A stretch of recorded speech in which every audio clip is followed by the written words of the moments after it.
What would you be willing to pay to protect the environment?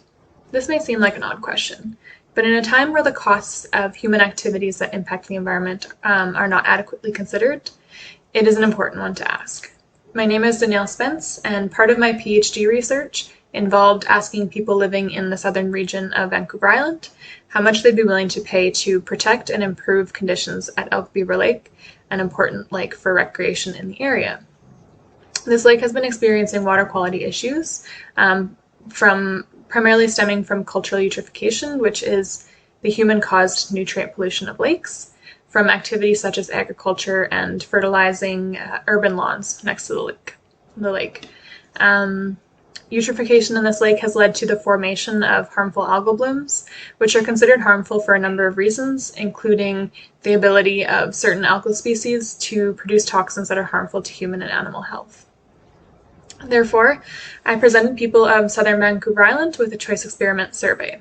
In this survey, people were presented with hypothetical scenarios of improvements in the conditions at Elk Beaver Lake, and these scenarios were compared to the current conditions or the status quo.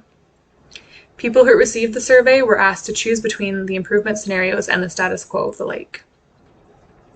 I first talked to local people to understand their concerns about water quality in Elk Beaver Lake, and with this information in hand, I constructed several indicators to represent their concerns, which included the swimmability, fishability, and boatability of the water, the biodiversity of the lake, and the water quality status in Elk Beaver Lake.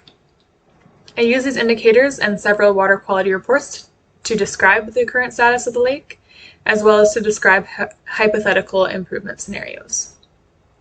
Because environmental improvement comes at a cost, the improvement scenarios were associated with a price, and by choosing between the improvement scenarios and the status quo, people informed me about their willingness to pay to improve water quality at Elk Beaver Lake.